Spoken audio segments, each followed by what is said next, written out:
We're going to kick things off right now, so without further ado, here's Greg Keller.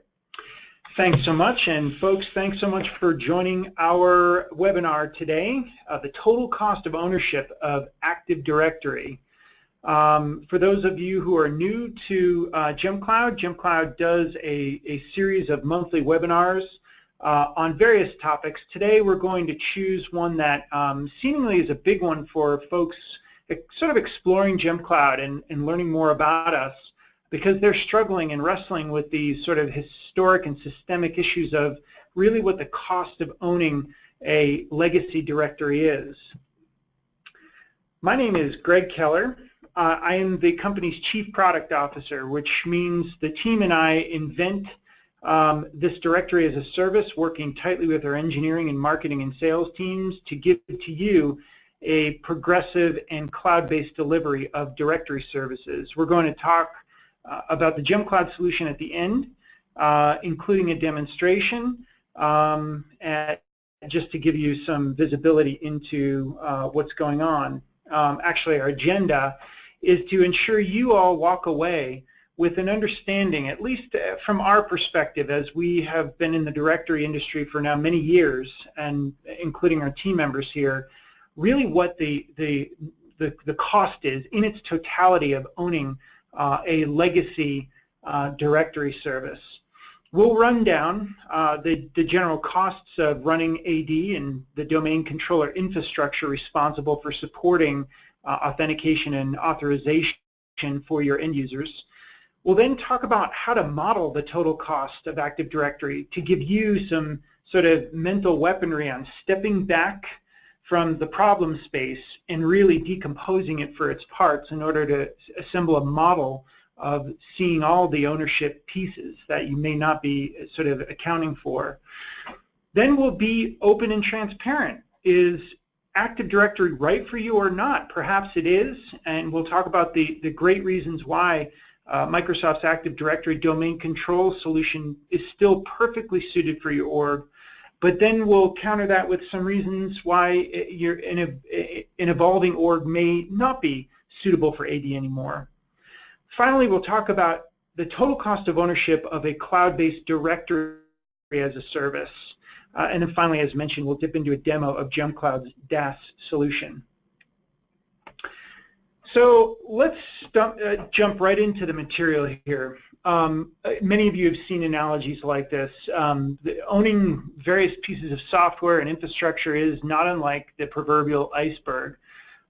You have a sticker price that can sort of sit at the top, but then when you dig into it, or once you start implementing said piece of software, directories included, everything below the surface, that the meaty part of the iceberg, starts to creep in.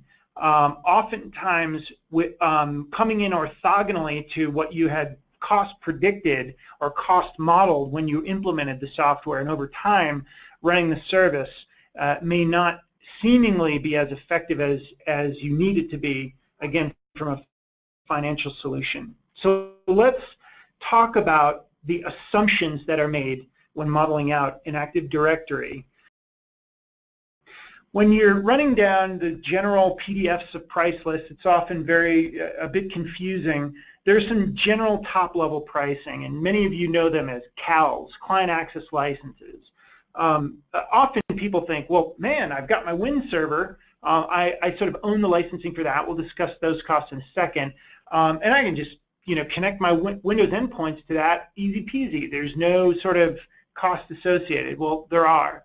And the first and foremost are CALs. Roughly, the price range is wildly variant, and quite honestly, it depends on your org, your purchasing power, and where you're buying these client access licenses through, either direct through Microsoft or through some other volume discount-oriented program that your company may already be engaged with. And these we've seen range from, between $20 to upwards of.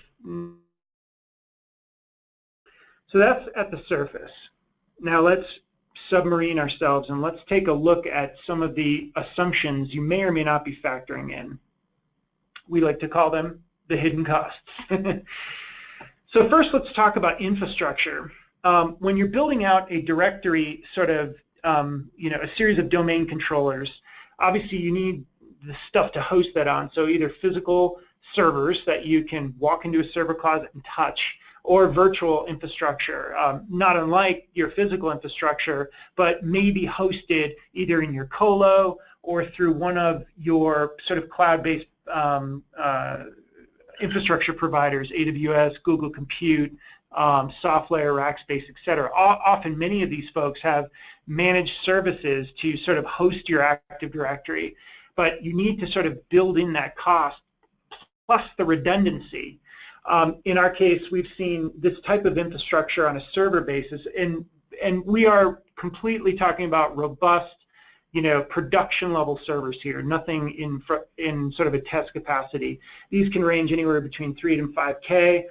But then there's other ancillary pieces of infrastructure that we've seen often dedicated to authentication and authorization infrastructure, i.e.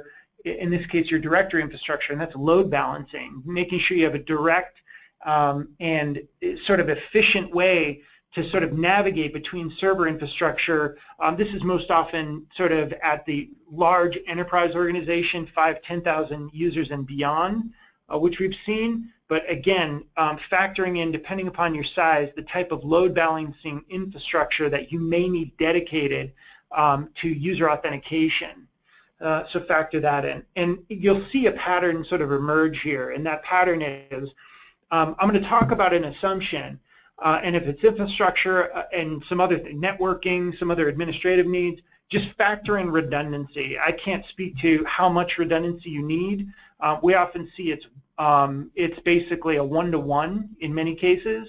One direct domain controller in prod and then a failover is often a necessary evil, so to speak, to keep access going for your end users. Then, well, as mentioned before, you need software to run this. In the case of Microsoft, obviously we're talking about Windows Server software. This can range between, Windows Server 2008, but I'm assuming that most of you are well beyond that now, moving into both 2012 or 2016 variants of domain controller services. They're roughly the same. There's some new features, but when you're factoring this can also range between $1,000 to $2,000 times redundancy. Another variable to this that you need to consider are SQL Server services. Very often you have these sort of independent disparate domain controllers, and SQL Server and the licensing for that will play a critical role in the sync function between these domain controllers. Now, I'm not just talking about replication per se, or sort of failover. I'm talking about real-time sync in between the data stores of these particular Windows services and domain controller services. So now we're getting deeper. Let's say your org isn't just a Windows shop, and you have employees who sort of are demanding different disparate operating systems, or you have production infrastructure that's not running on Windows Server. You're running a large, robust, perhaps a SaaS app that is sitting on hundreds of Linux servers.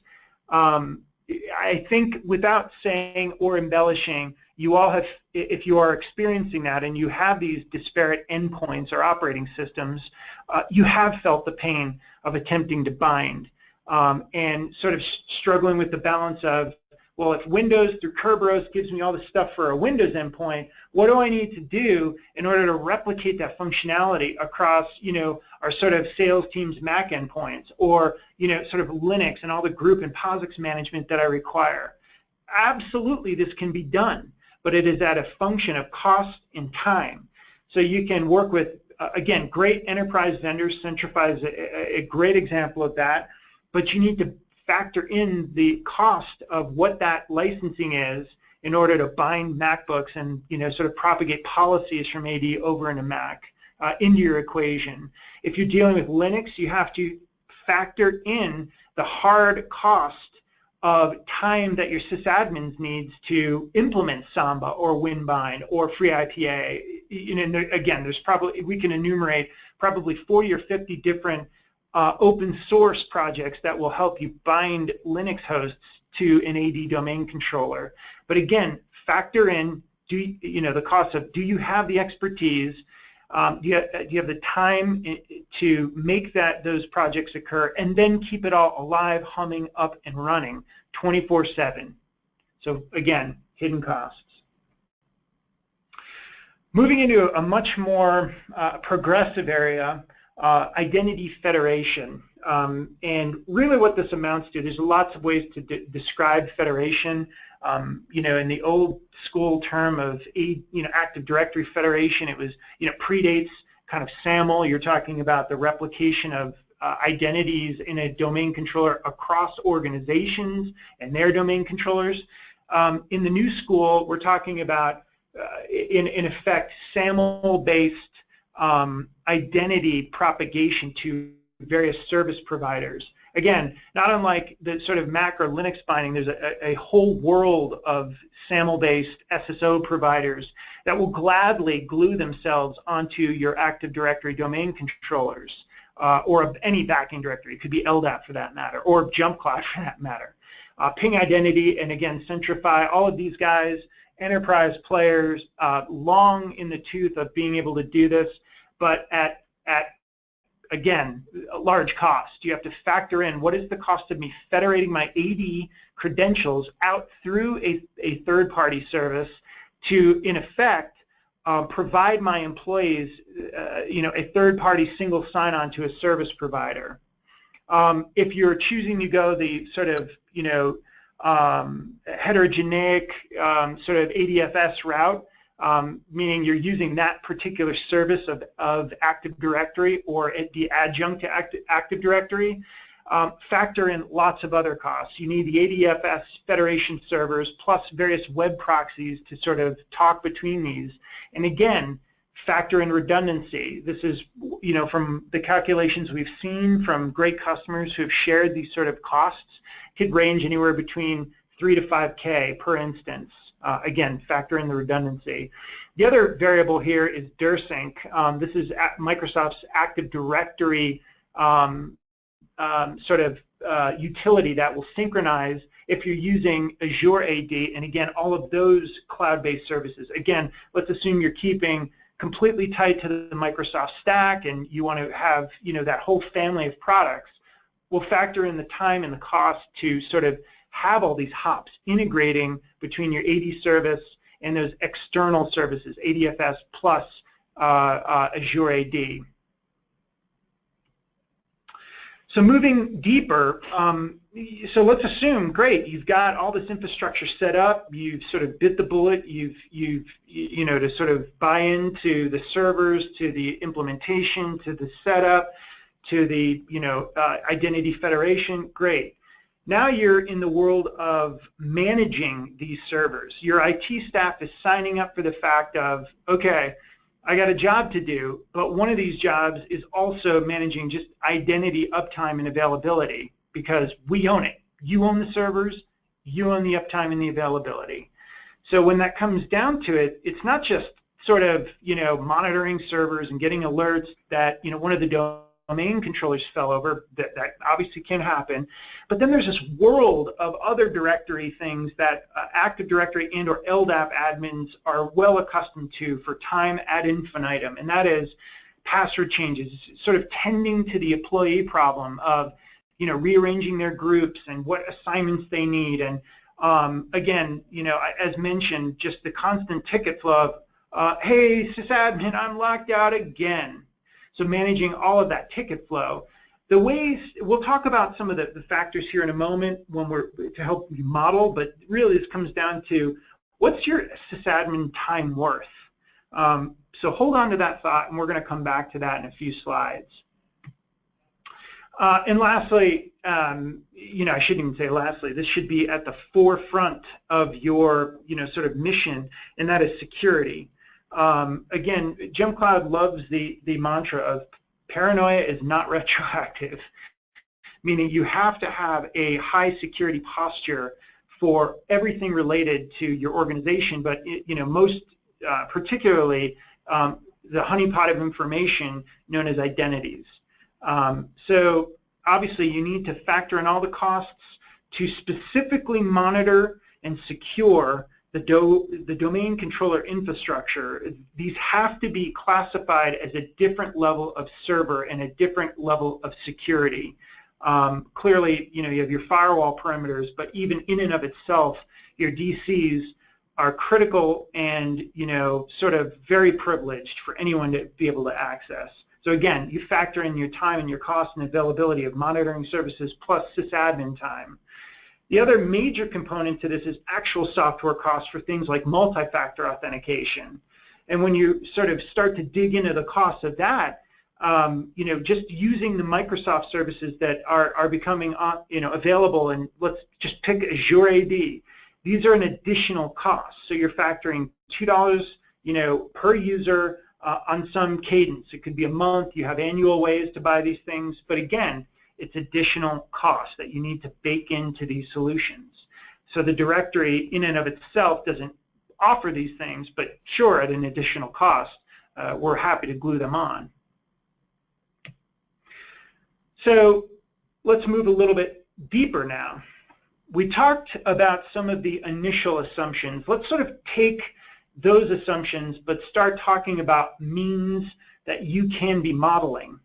And we'll get to a punchline here at the end that will invite you to sort of leverage our expertise here in your own modeling, and we can help you. But we'll talk about how we can help you in a moment. So when you're talking about modeling, you sit back and you're like, all right, boss, you know what I'm going to do?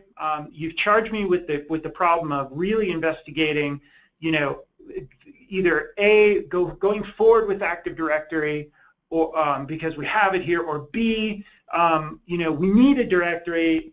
Active Directory is this thing I heard about. We used it at a prior company, so I've kind of got to figure out the cost of this thing. And in addition, perhaps investigate other solutions, like what else is out there. And you may, if you're on this webinar, you probably are in one of these positions, and you Googled and you found out, oh my God, there are other viable solutions other than AD and Ldap.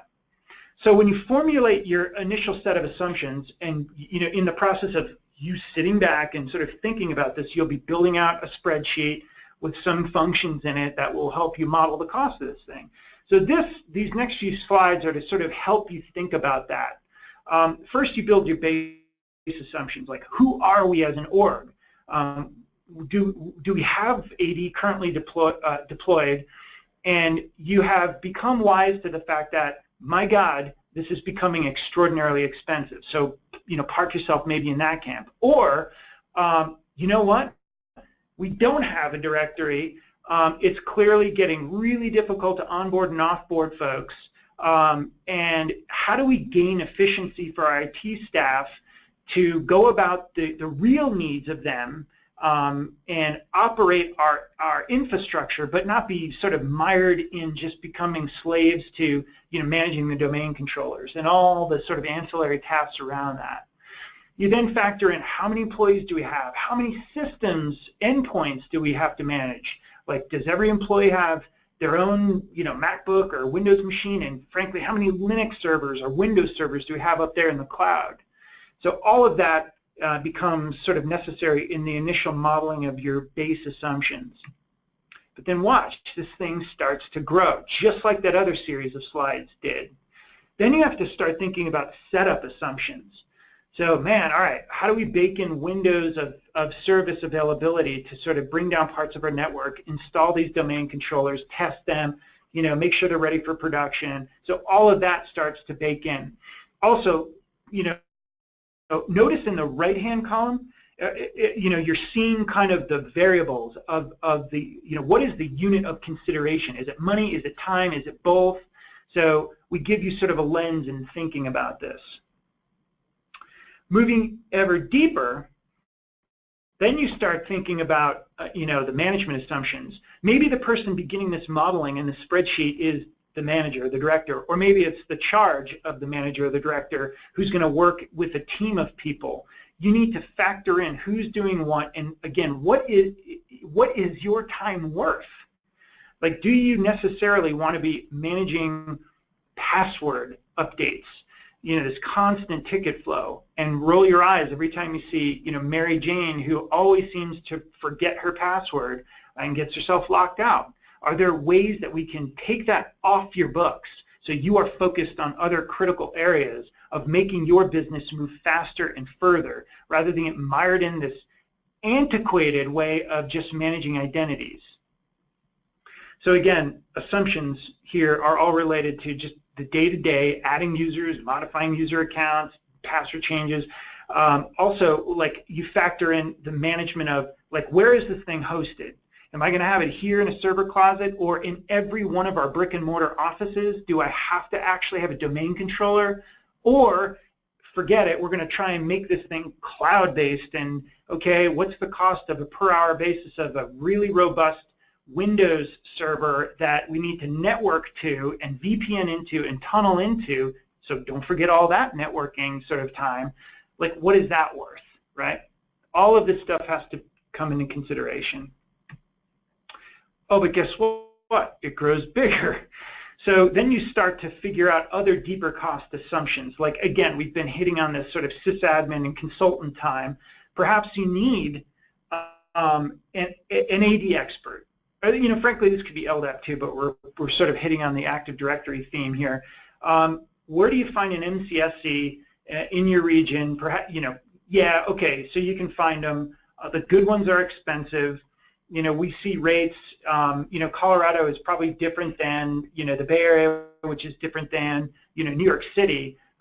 We're seeing averages on a consultative basis per hour between roughly $145 an hour to upwards of $275 an hour. We did the research just so you don't have to, but you get to have an understanding of bringing in someone that you may not have in staff right now that has the expertise to build out a domain controller empire.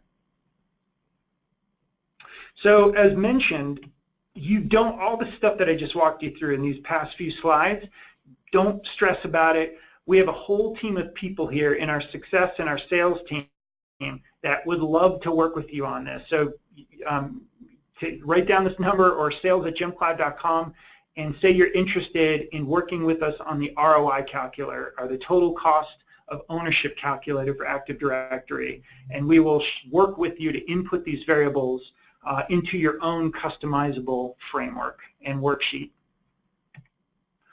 So let's talk about the reality. When is Active Directory cost effective and maybe the right choice?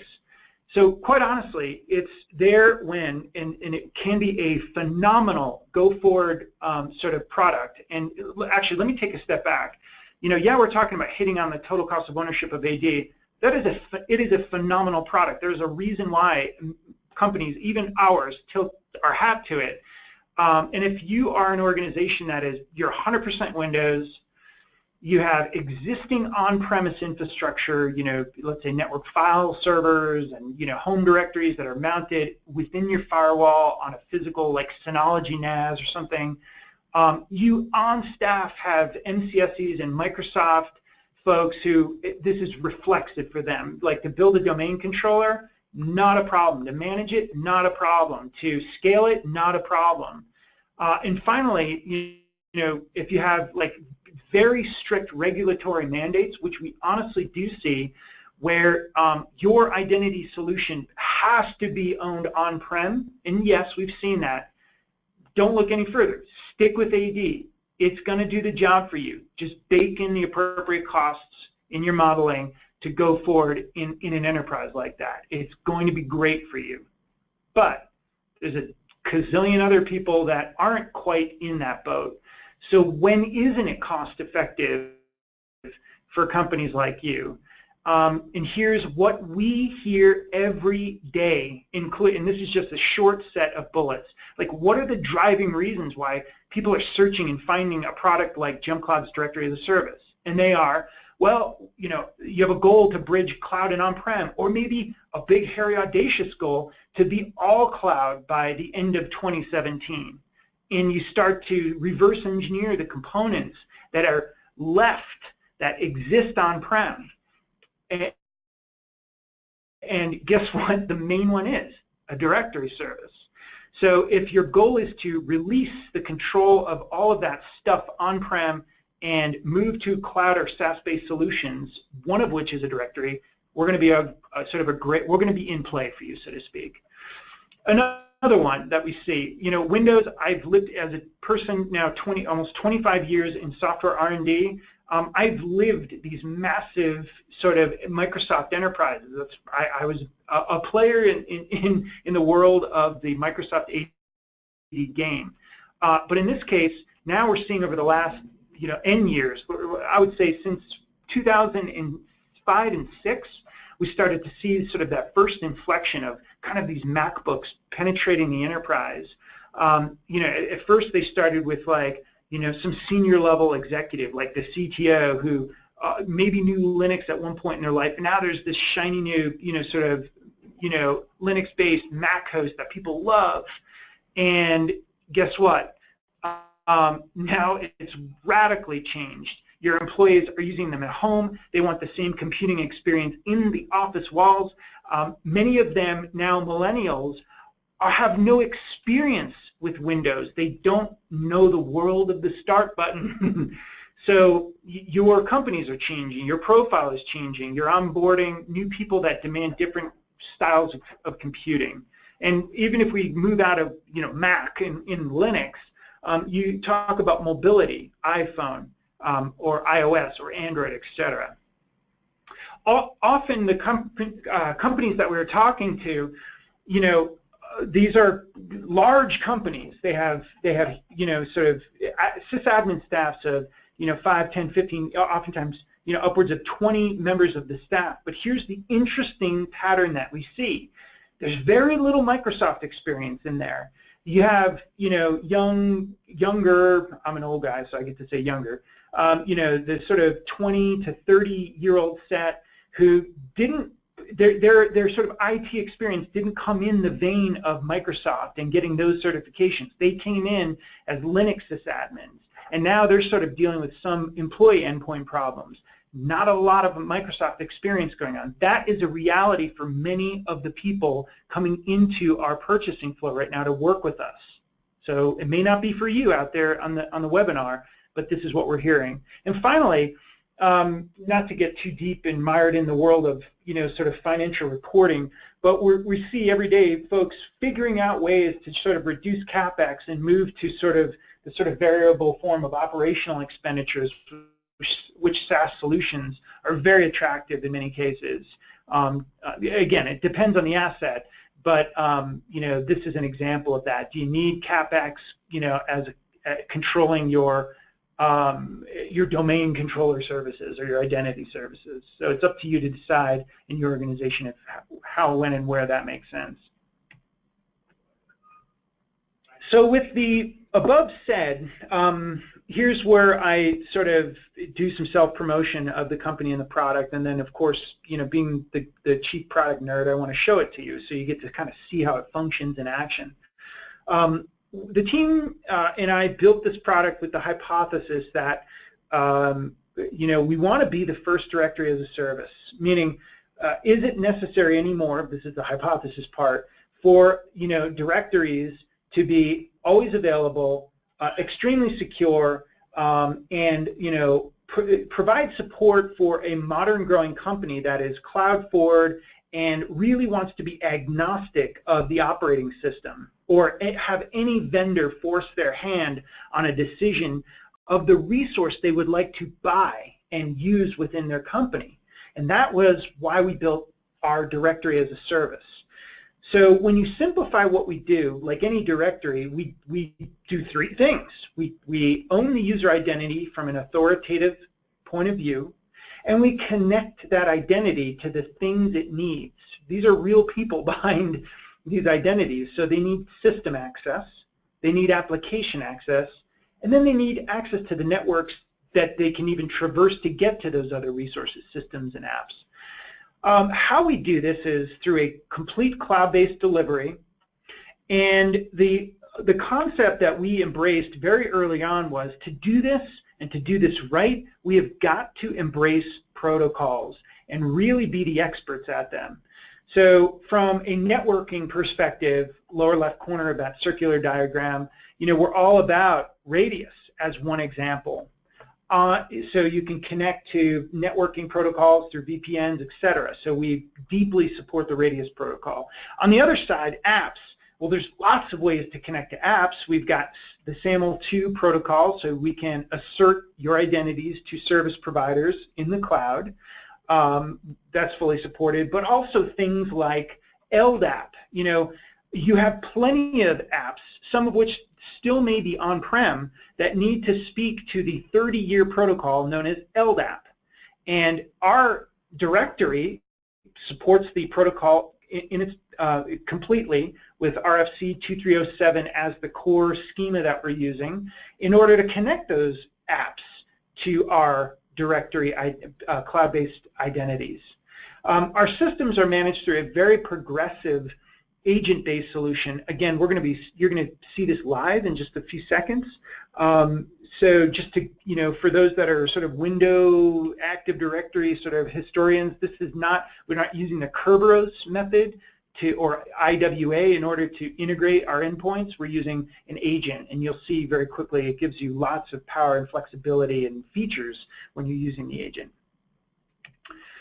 So with that, we're almost done and ready for the demo. So, you know, we'll leave you with this before we sort of show you the bits. You know, the iceberg analogy, we're back to this. So we give you now a framework of really understanding the total cost of ownership for an AD infrastructure and all the domain control stuff you need, and now I'm sure you're educated on. On the right-hand side, most of that stuff is not your responsibility anymore. That is on us. Uptime, availability, security, protocol integration, whatever it takes to remove work off of your plates. That is the reason why you'd be looking at a SaaS-based sort of delivery or cloud-based delivery of, you know, a directory solution. Frankly, you know, any of the gating decisions for figuring out what you can move off-prem up into the cloud. In our world, it really is a matter of, you know, our sort of miniature below the surface iceberg is, you know, okay, we love this jump cloud thing. We know it's a per user per month cost. That's very simple. There's no other hidden costs. We got to figure out how to migrate there. Jump Cloud will help you with that with our Jumpstart program. And then we got to get our end users trained. And again, that's where we can help you as well after a long-standing playbook of how to teach you to teach your end users about how to change their password and get access. It's much more simplified. And again, when you look at the sort of gap, you know, our iceberg is smaller than their iceberg, so to speak. And again, it really comes down to migration and training. So now we're at the point where I get to show you kind of the cool bits of software that I'm very proud to show you, and that this team here based in Boulder, Colorado has been working obsessively over for the last, you know, roughly 4 years. So let me get out of Keynote and, of course, my email, which you don't need to see, and we'll jump into the world of Jump Cloud. So let me create the scenario here of what we're going to demonstrate, so you're not sort of dying by me clicking through, you know, countless user interfaces of things. I hate demonstrating that way. It's not meaningful to you anyways. What I love to show is sort of an onboarding exercise, and I love to show the integration points of how Jump Cloud sits at the epicenter of really important resources for your employees. And those can, what we'll be demonstrating today is Office 365 integrated with Jump Cloud, Google's G Suite integrated with Jump Cloud, and a number of other things, including Jira, which we'll be using as a demonstration for Ldap and how that integrates with Jump Cloud. And finally, the employee's own, in this case, we're going to use a Windows machine, but that could be a MacBook, it could be a Linux host, it doesn't matter. It's all the same exact process. Okay, so what you're looking at here is the administrative console for Jump Cloud. You, the people on this audience, are technical in nature. You're, you know, in this world of sysadmin and IT, and, you know, it's probably employee onboarding. So you are the ones who are going to live within this interface. Conversely, there's another interface which we may or may not have time to show today. That's the user portal. It's what your employees will go to change their passwords, update their names, like whatever is required and that we offer for them to control what kind of information they can update. There's a whole portal dedicated to them.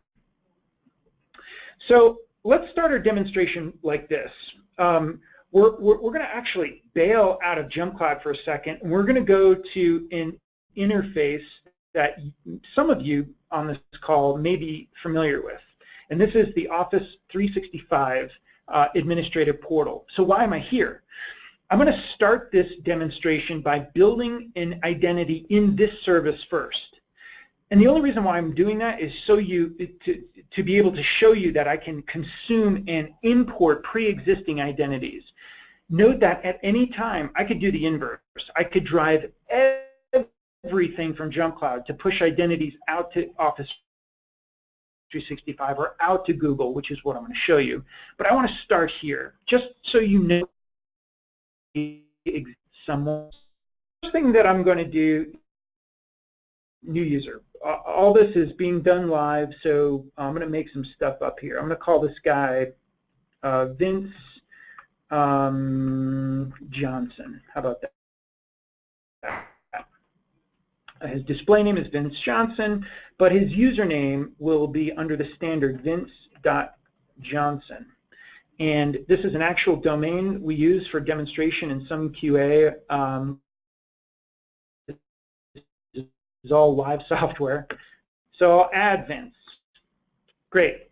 He's added, and through the covers, what you can't see is his little identity now managed in Azure Active Directory, which is what underpins Office 365. So let's get this guy into JumpCloud and out to resources really quickly. So we're back in the administrative interface for JumpCloud. So how do I get Vince from outside in Office 365 in? It's easy. I'll go into my Directories tab, and specifically I'll head on over into our Office 365 area. So what is this integration? JumpCloud can act as the authoritative backing directory to both Office 365 as well as G Suite. This means that we own the identities in those employee resources. All the password changes, metadata updates, whatever, we can control and syncopate. And that's what you would use an Active Directory for, but in this case we don't need any other kind of third-party directory sync utility like DirSync or GADS, Google Apps Directory Sync for G Suite. It's all done through very secure HTTPS connected sessions. It's all done through OAuth in this case.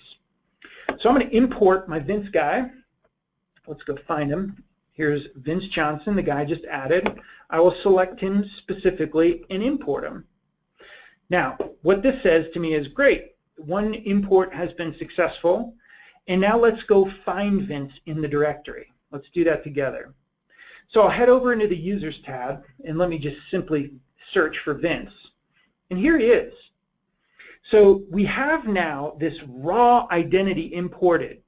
You know, many IT admins who are the best ones are control freaks like me, and they're like, oh my God, what just happened? Did Vince lose connectivity to Office 365? No, he didn't. We imported him, but didn't take control of the identity yet. We're going to do that together so you can see the process. So the first thing that I'm going to do is to go into the details of Vince. And I have a couple of options here that I can do to activate this account. Incidentally, that's when you see that orange sort of demarcated sort of symbol, this is saying, hey, I've imported him, but I'm waiting for Vince to become activated. There are two mechanisms to activate an account. One, which is what I'm going to show you, is kind of like the old school Active Directory way. The admin can type in a password and, in effect, light up the account. Or, more securely, I can fire off this sort of invitation to Vince to select his own password, in this case, and then in doing so, he synchronizes his account. So moving forward, he only changes his password once in JumpCloud. All of his services get updated, including Office 365. So I'm going to light up old Vince here. And we have a note here, a bunch of different interesting options, like I can enable multi-factor authentication, so he can use his Duo for mobile or Google Authenticator to create a TOTP key for his resources. I can do all of that here. Notice also that if Vince were a technical resource, like one of your other sysadmins, he can manage his public keys, his SSH keys here, in order to connect them, and JumpCloud will be the one that will propagate those keys up to cloud servers, as an example, like Linux servers. So just note that we manage all of that SSH key infrastructure for you. You as senior sysadmins can revoke that access at any time, which is kind of a cool feature from a security standpoint. So great, I have activated Vince. Let's do a little refresh here. Actually, let me go back. Let me search. I forgot. It loses search focus. And here's Vince. He's all lit up in green, which is good. But in the background, notice here, I've got to get Vince connected to other resources. I have this Windows machine. It's currently logged in as an admin, but we'll be logging in as Vince in a second. Note here, the Vince account doesn't even exist on this machine. So how is that going to get there? We're going to show you that in a second. But I also need to get Vince on some other applications as well. Let's do this together. So the first thing is I've got to get Vince's new account on his, in this case, Windows box. Again, this could be a MacBook or a Linux host. I just happen to have a Windows VM on my personal machine right now. So here I'm going to just sort by status. This local Windows 8.1 is the machine. One other very cool feature is this. As an admin, I can at any time, not just at the initial account provisioning time, at any time I can change the permissibility of Vince anywhere he lives on any machine. So our default is standard user, but Vince is sort of a, we'll pretend he's on the sysadmin team. He needs administrative control over his machine so he can install software, do whatever he needs to do, and then when he's done, I can always return him back to standard access. Note here, that can be done completely remotely. You don't need to be near the machine. He could be in Topeka, Kansas when you're in San Francisco making these remote changes to his personal Windows machine. So now that I've got his Windows machine dialed, I'm going to give him his Google account, which, as you'll see here in a second, here's my Google administrative dashboard. Vince doesn't yet exist inside of, let me just log in. Vince doesn't exist yet as an account. We'll be provisioning him here.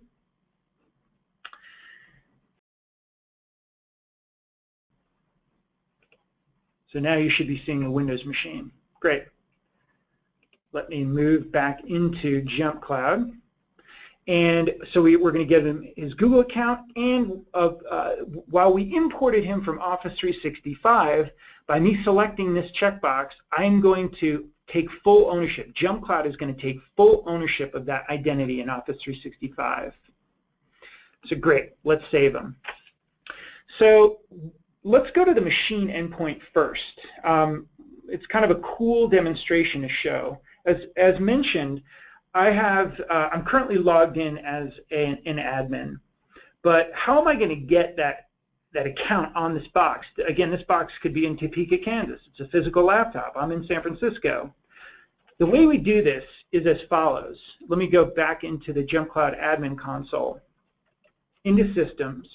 So you can see right here, this local Windows 8.1 account is the actual machine that VM that's really on. And if I go into its details, this agent that is living on the machine is constantly reporting back through port 443. We will never have you open up a port for JumpCloud, so you will always just use a standard outbound port. And this particular agent makes work requests roughly every 60 seconds. And that request could be, do I need to add a new user? Do I have to delete a user or suspend them? Do I need to change a password? And other things that we report on are, do I need to set multi-factor authentication? What are the events that occurred on this machine? Or do I need to execute a command, which you can do from the JumpCloud console, firing off PowerShell scripts or Bash or Shell to any of these endpoints? That's really the purpose and the value of that agent. So now back on this machine, let's log out of this admin user. And I bet that during the course of me blabbing on, this particular Vince Johnson account was added, which it was. So the agent grab that piece of work that says, I've got a new account to build on my machine. And notice that we are not doing any sort of proxying in front of the actual authentication modules for Windows. We're basically owning them and affronting them, but everything is natural. There is no sort of workflow disruption. The password that I'm entering in right now is the JumpCloud password. And when Vince logs in for the first time on his new machine, just like you probably have seen a zillion times, this new account will light itself up, and now he's ready to go. So now we've got his machine set up. What about I mentioned Ldap and Applications. Let's go take a good deep look at that.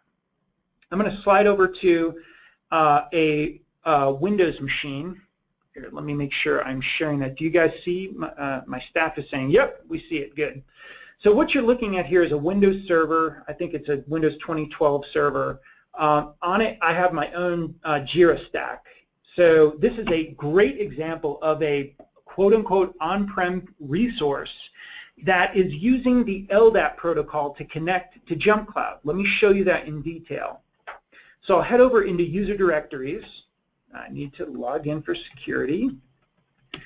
And very simply put, let me go into the, in this case, you can see the JumpCloud Ldap directory has been set up. I can disable it, but let's edit it just so I can show you. JumpCloud to an application like Jira or tens of thousands of other apps looks, smells, and tastes like Ldap. So why do I position my statement that way? Because JumpCloud's directory, we have built our own proprietary infrastructure data model, like all of our code is our own. But sitting in front of our directory service are these protocols, including Ldap. So by simply inputting parameters, the host name is a public endpoint that's, as you'll see, through special binding DNs dedicated to your tenancy, and using secure protocols like SSL, or if you need to for testing, we do offer 389. We are an Ldap server. So Jira is looking to us, for everything from, the user identifications, user mappings that you see here, even group membership, all done through the actual object class known as group of names. We're not doing, sort of grossly, sort of ineffective, in many cases, filtering. We're using the real group object class for this. Is all built into our directory infrastructure, mapped via Ldap to your apps. So if you remember, I imported that Vince guy from Office 365, got him inside of JumpCloud. Let's go take a look at him now. So let's filter, and we didn't. Here, let's Vince that. Oh, I need to synchronize the directories, which I will do now. Typically, I don't have a very sort of elaborate sync feature. Many of you have cron jobs or other things that will keep the directory synced. I didn't do that yet. And now, as you see, I filtered by Vince. Here is my Vince Johnson account. So bam, he's now provisioned out to Ldap or any Ldap endpoint. So we've got that covered. Now let's go back into the world of Google. So if you remember, I selected Google as one of the directories that I needed to provision to. So let me just hit a refresh here. And through the magic of APIs, if I go and isolate Vince, here is Vince's now brand new active Google account. One that, yes, this is live, that I'm paying $5 a user for now for this demonstration. So all of this, as you've seen, is virtually seamless. If I were a real admin like you and I wasn't talking and blabbing on, this could have been done in about 90 seconds. Like quite literally, the importation of an Office 365 identity, the ownership of the identity, the instantiation of the identity on his Windows machine and out to other services through Ldap, through Google's and our own G Suite integration, quite literally 90 seconds. The other radically cool part of this, folks, is while I walked you through this through the user interface, 100% of what I showed you could be done headlessly through our APIs. So if you're a sophisticated organization that has lots of sort of automated mechanisms to onboard or provision, all of that can be done directly through our RESTful API. A couple of other points, and then we'll be at the top of the hour, and we can take some questions. Notice here we have a very, very robust, in this case, SSO engine. So in our case, we have right now 130 apps. We're building on roughly 5 to 10 a week. It is not a complex labor of love for us. We have a very elegant SAML engine that we can bolt on new configurations to. So very likely, we focus on mission-critical, sort of enterprise-focused apps, SaaS-based apps.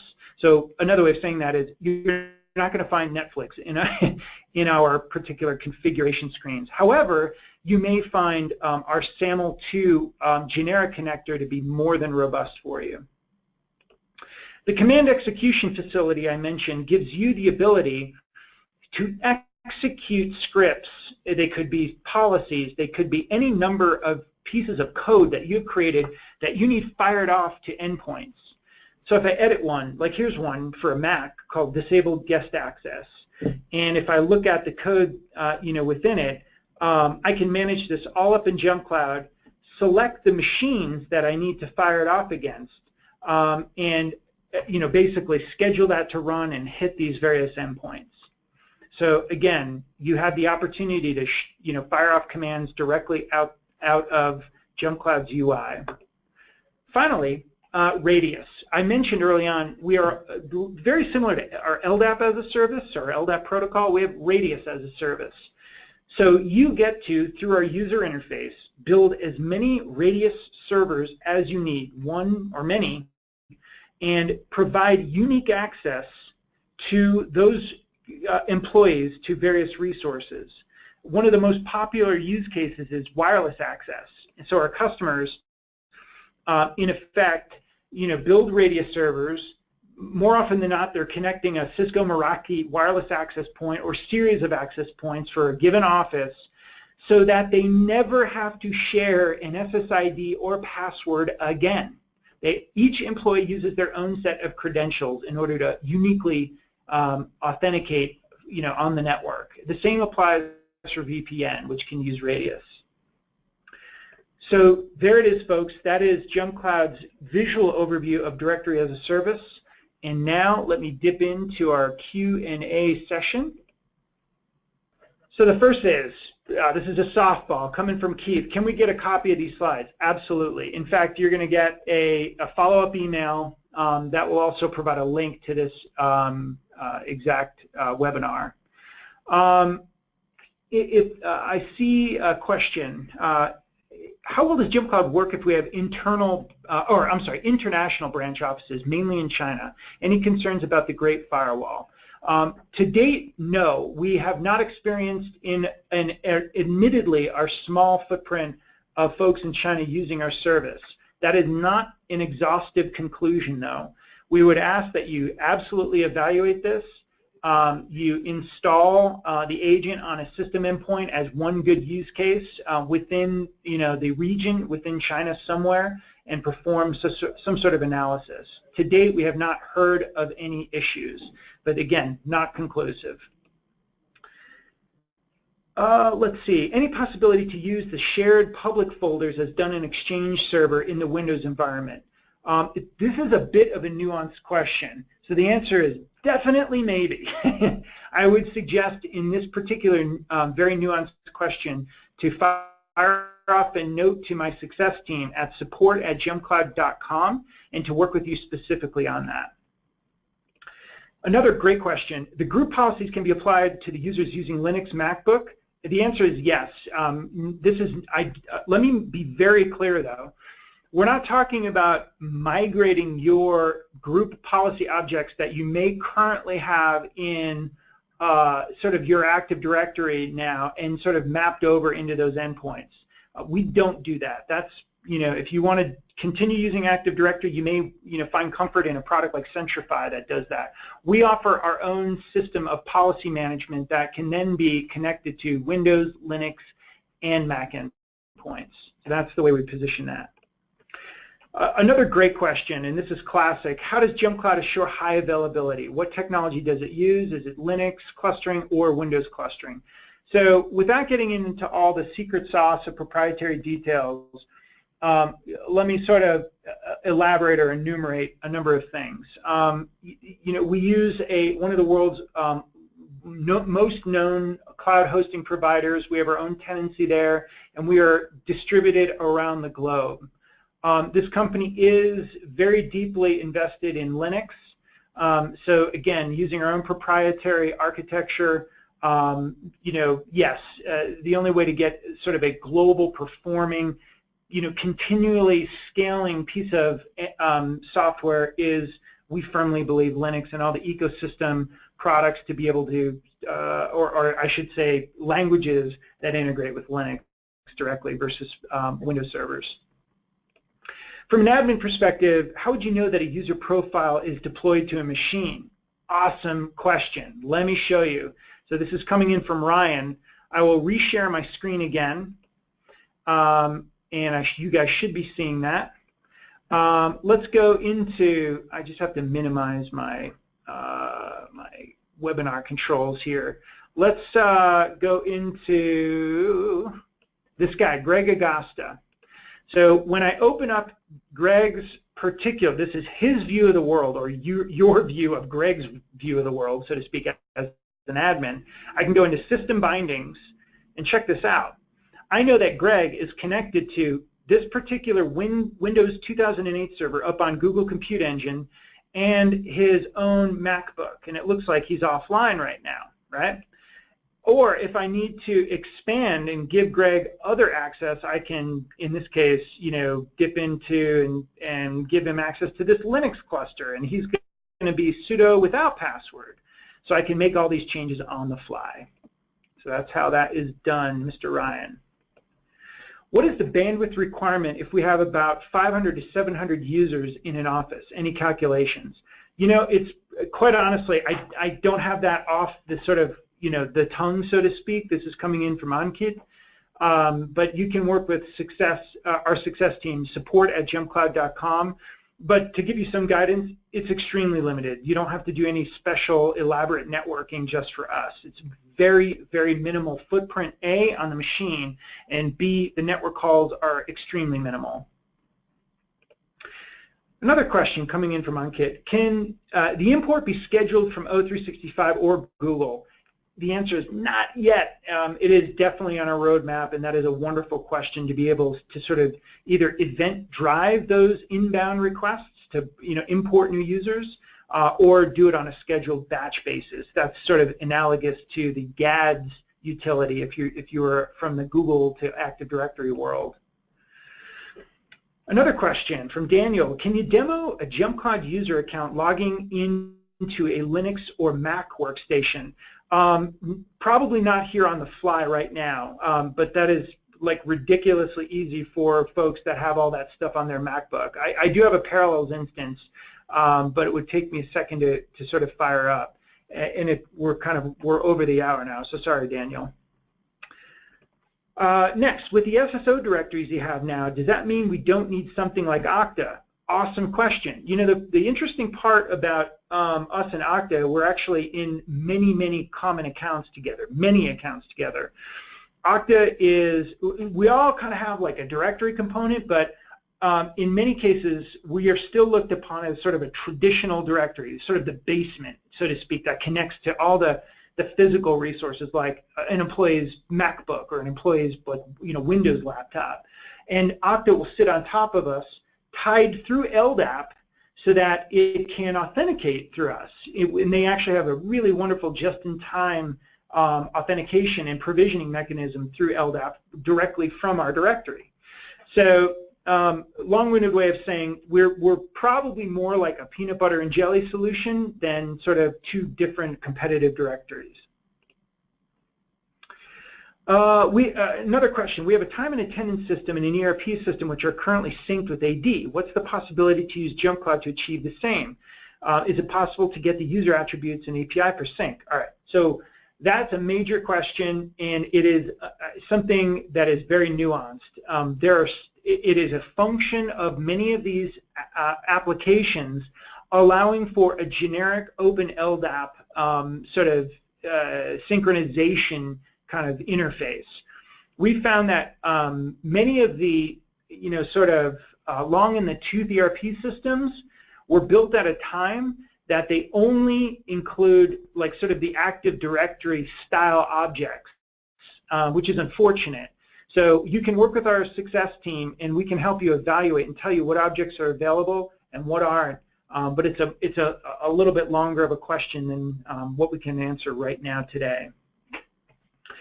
Another question, there is SSO to AWS, but what about managing AWS API keys? I've seen scripts for managing them with AD, but is there something similar with JumpCloud?